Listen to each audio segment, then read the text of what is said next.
எஜமானன் நீங்க தானே, என் எஜமானன் நீங்க தானே, எஜமானன் நீங்க தானே, என் எஜமானன் நீங்க தானே.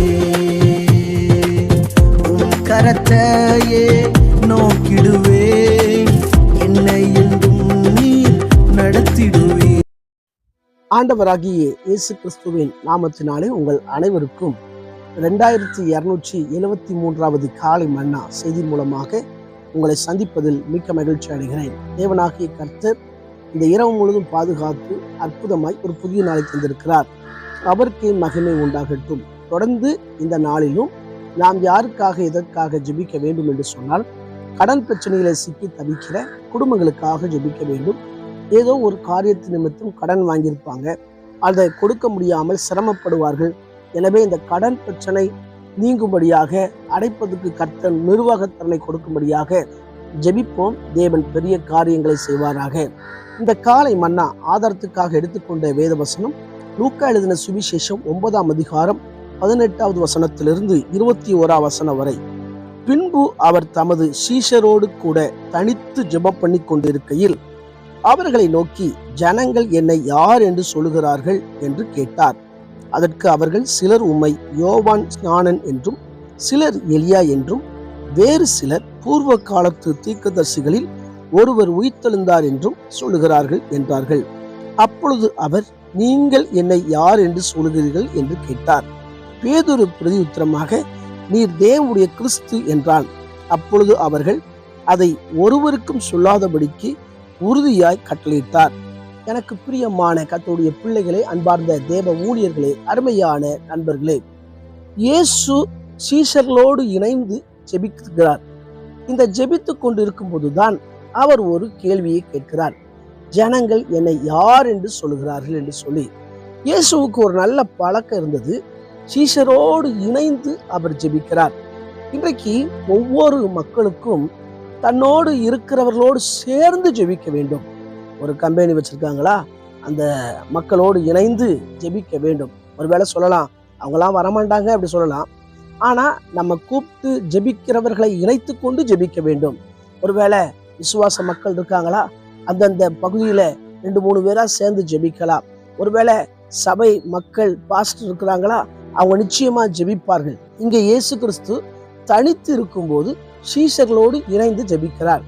இன்னைக்கு அநேகர் தனித்து இருக்கும்போது என்ன செய்வாங்கன்னா, வேற காரியத்தை பத்தி யோசிச்சுக்கிட்டே இருப்பாங்க.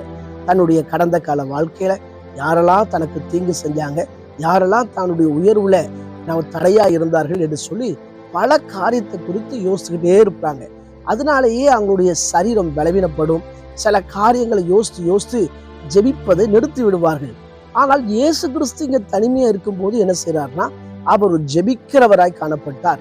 இன்றைக்கு நீங்கள் நானும் தனித்து இருக்கும் போது நம்மோடு இருக்கிறவர்களை சேர்த்து கொண்டு ஜெபிக்கிறவர்களாய் இருக்க வேண்டும். அது மாத்திரமல்ல, அப்பொழுதுதான் ஒரு கேள்வியை கேட்கிறார், ஜனங்கள் என்னை யார் என்று சொல்கிறார்கள்.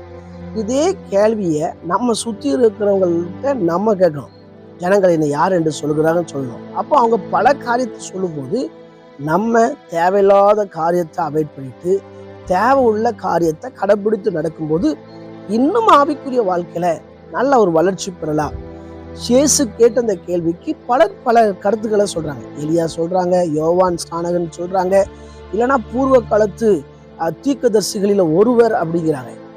ஆனா இயேசு கேட்கிறாரு சீஷர்களை பார்த்து, நீங்க என்ன யார் என்று சொல்றீங்க? ஏன்னா என் கூட தானே ஊழியத்துக்கு வாரீங்க, என் கூட தானே எல்லா ஊர்களுக்கும் வாரீங்க, அற்புதத்தை பார்க்குறீங்க, நீங்க என்ன யார் என்று சொல்லுகிறீங்க சொல்லி கேட்கிறார். அப்பொழுது பேதுரு சொல்கிறார், நீர் தேவனுடைய கிறிஸ்துன்னு சொல்கிறார். பேதுரு இயேசுவை பற்றி அறிந்து வைத்திருந்தார். மற்றவர்களோ அந்த அளவுக்கு அறியல. இதுல இருந்து என்ன தெரிகிறது கேட்டால், நாம் இயேசுவை இன்னும் அறிய வேண்டும். இயேசுவோடு இருந்தால்தான் இயேசுவை பற்றி அறிய முடியும். எனவே இன்றைக்கு நம்ம இயேசுவோடு இணைகிறவர்களா இருக்க வேண்டும். இயேசுவை பற்றி அதிகமாக அறிந்து கொள்ள வேண்டும். அறியும் போதுதான் கர்த்தர் நம்முடைய வாழ்க்கையில அற்புதங்களை செய்வார். இன்னும் பரிசுத்தம் உள்ள வாழ்க்கை வாழலாம், இன்னும் சாட்சியாக வாழலாம். எனவே இன்றைக்கு இந்த காலை மன்னா நிகழ்ச்சியை பார்த்து கொண்டிருக்கிற உங்க வாழ்க்கையில தனித்து ஜெபிக்கிறவர்களா இருக்கணும். அதே வேளையில தன்னைத்தானே பரிசோதனை பண்ணிக்கொள்ள இப்படிப்பட்ட கேள்விகளை கேட்கணும். கேள்வி கேட்கறது மாத்திரமல்ல, அதுக்கு தன்னை அர்ப்பணித்து ஓட வேண்டும். இயேசுவை அறியும் பொழுது மேன்மையான காரியங்களை கர்த்தர் நமக்கு கற்றுத் தருவார்.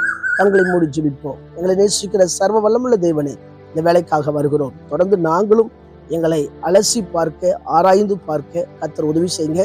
தனித்து இருக்கும் போதெல்லாம் நாங்கள் ஜெபிக்கிறவர்களை கர்த்தர் மாற்றுங்க. இன்னும் உம்மை அறியக்கூடிய ஒரு பாக்கியத்தை கொடுங்க. இயேசுவின் மூல ஜெபங்களின் ஜீவன் நல்ல பிதாவே, ஆமென். ஆண்டு சுத்தமானால் மீண்டும் நாளை காலை புதிய காலை மன்னா செய்தி வழியை சந்திக்கிறேன். அதுவரை தேவ கிருபை தாங்குவதாக. மாரநாதா, இயேசு வருகிறார். ஆயத்தமாவும் அனைவரும் ஆயத்தப்படுத்துவோம். ஆமென். அல்லேலூயா. Praise the Lord. உந்தனின் சேவை செய்வே எந்த சூழ்நிலையில்